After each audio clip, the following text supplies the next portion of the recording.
Anyway, let's fucking move on. Tucker Carlson's texts have set off alarms at Fox News ahead of firing. This was a New York Times report, and we're going to cover the top story of today. Tucker Carlson.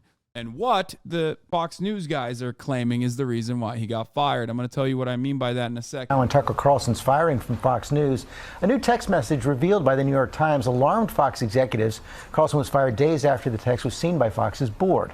Senior investigative correspondent Aaron Katersky has a story. Good morning, Aaron. George, good morning to you. The text message obtained by the New York Times from Tucker Carlson is racially charged, and it does appear to have set in motion both his firing from Fox News and the network's decision to settle with Dominion Voting Systems. Overnight, the New York Times published a text message from Tucker Carlson to one of his producers, sent the day after the January 6th attack at the Capitol. Carlson described a video he had seen in which a group of Trump supporters had attacked someone he called an Antifa kid. It was 3 against 1 at least, he wrote. Jumping a guy like that is dishonorable, obviously. It's not how white men fight. The message continues, I found myself rooting for the mob against the man, hoping they'd hit him harder, kill him. Carlson wrote, I could taste it. Then the message said, an alarm went off. I'm becoming something I don't want to be. The message surfaced as part of Dominion's defamation lawsuit against Fox News. A redacted version appears in public court filings, but the Times reports members of Fox's board of directors became aware of the unredacted version on the eve of trial and were so alarmed by Carlson's views on violence and racial superiority, they took steps to investigate Carlson and settle the case for nearly $800 million. 6 days. Fucking woke mind virus came for our boy, dude. Hey guys, I don't know if you know this, but it's incredibly shocking. I'm the Fox News executive that's involved in the story. And when I hired Tucker Carlson, I hired him to do one thing and one thing only, which is racial propaganda, racial agitation, racial agitated propaganda in general. And I hired him because he was really good at it. But when I saw text messages, private affairs, that also was basically lighter versions of exactly what he says on camera, you could not believe my surprise. I mean, what? The guy we hired to say white nationalist screeds is maybe an out and about white nationalist in his private affairs? Wow. That is messed up. Days later, Fox News fired its highest rated host. Fox News did not respond to our request for comment this morning. Tucker Carlson has not commented on this text message, but the decision by Fox News to settle with Dominion kept him off the witness stand where, George, he could have been confronted with the text message and its inflammatory sentiments about violence and race. George. And there are more Fox trials to come. Aaron, thanks very much. I just don't understand, legitimately, if we are to take this at face value, I don't understand why anyone would get fired for things that they say on camera. The discovery of the text message contributed to the chain of events that ultimately led to Tucker Carlson's firing. A text message sent by Tucker Carlson that set off a panic at the highest levels of Fox on its eve of its billion-dollar defamation trial showed its most popular host sharing his private, inflammatory views about violence and race. Here are the text messages from Tucker Carlson. In Exhibit 276, this is from the Dominion lawsuit. Let's cover the YouTube video. We're learning what Tucker Carlson texted I want that to was eat so while I worrisome cover to it. Fox executives and the board that it reportedly contributed to his firing. The New York Times reported on the message, which was sent on January 7th, 2021, obviously a pivotal day right after the insurrection, just hours after those riots at the Capitol. And he was talking about a video he saw of Trump supporters beating up, in his words, an Antifa kid. It was redacted in the Dominion lawsuit court filings, but here's what part of the Times says is behind that big black box at the bottom, right, of those filings. A quote from Tucker's text, it read, quote, it was 3 against 1, at least. Jumping a guy like that is dishonorable, obviously. It's not how white men fight. Yet suddenly I found myself rooting for the mob against the man, hoping they'd hit him harder, kill him. I really wanted them to hurt the kid. I could taste it. Then somewhere deep in my brain, an alarm went off. This isn't good for me.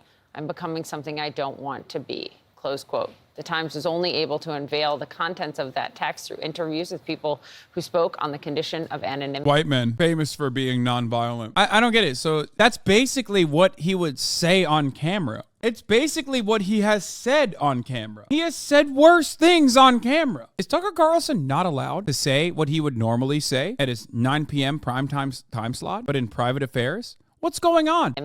CNN reached out for comment. Fox declined. Carlson did not immediately respond. Back with us now, writer-at-large for the New York Times, Jen Rittenberg, who helped break this story. We were talking about, you can't just say, yes, this is ultimately what led to it, but it's also the way that this came out and how executives found out about this, and we're seeing this message right before they were set to go to trial. What is the impact that had of when they learned about this? Well, as we understand it, the board the trial was supposed to start on a Monday.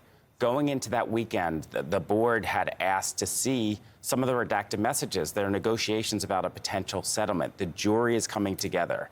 So the board starts going through the messages, finds this one message that they find very troubling. Some senior executives were told hadn't been focused on this message.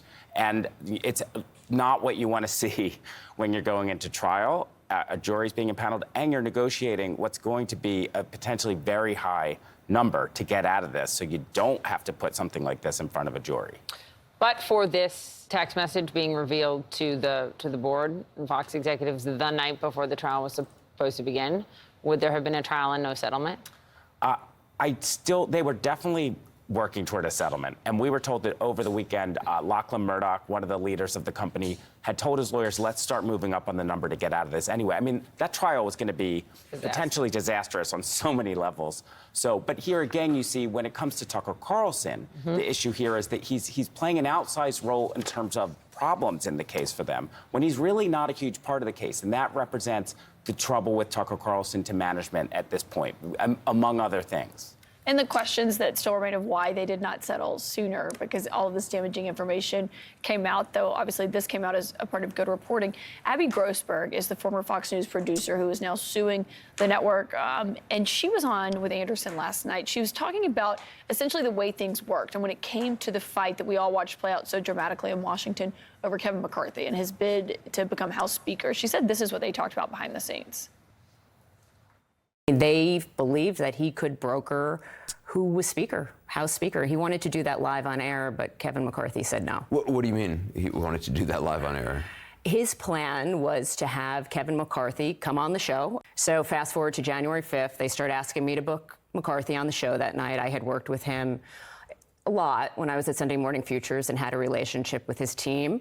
That afternoon, Justin came in and he said, here's the plan. Tucker's going to first have Kevin on, hear him beg and grovel. Then we'll bring in Matt Gaetz, and Matt Gaetz will then kind of set his terms. Then Tucker will set his terms that McCarthy has to agree to. Tucker Carlson had terms that McCarthy had terms. And we're going to make this whole thing happen on air and save the Republican Party. Now, fortunately for I 100% believe this. I do not think this is even like 3% embellished, okay? Other stuff, like did Tucker Carlson get fired for being racist? I don't believe that. It's like you paid him to be racist. Of course he's sending racist text messages. Like, get the fuck out of here. I don't believe that. I think that's what the Rupert Murdoch line on this is, which I don't even think anyone fucking believes. Let's be real. Do I believe that Tucker Carlson thought that he had the capabilities of like picking who the fucking House Speaker should be and what his individual terms would be for that? Yes. That tracks with the overwhelming majority of Republican politicians and what they have said behind closed doors and what they haven't said since Tucker Carlson was fired. This person was one of the most powerful figures in American media. Why haven't people been out and about going crazy about them being fired from Fox News? Dan Crenshaw's done multiple videos about how Bud Light is making trans beer. Where the fuck are the videos about Tucker Carlson being unjustifiably fired from Fox News? Because they're terrified of Fox News' power. And they're probably relatively grateful that this singular individual that had the capacity to outshine the party at certain points no longer has that level of awesome power. McCarthy's sake, he said no. Speaks to the level of influence. I mean, and that's why this is in a way so shocking. Look at that level of political influence that Tucker Carlson had. I mean, he was a power in the part of the party that's the tail wagging the dog right now. And so to suddenly be cut is really amazing. But that shows also this symbiosis that could happen with the Fox primetime and people in power, particularly Republicans. We saw it with the Trump White House, so here you see it again. Yeah. Jim, again, as Caitlin said, this came because of good reporting to you and your team. Kudos. Thank you. Thanks for having me. Thanks for joining us.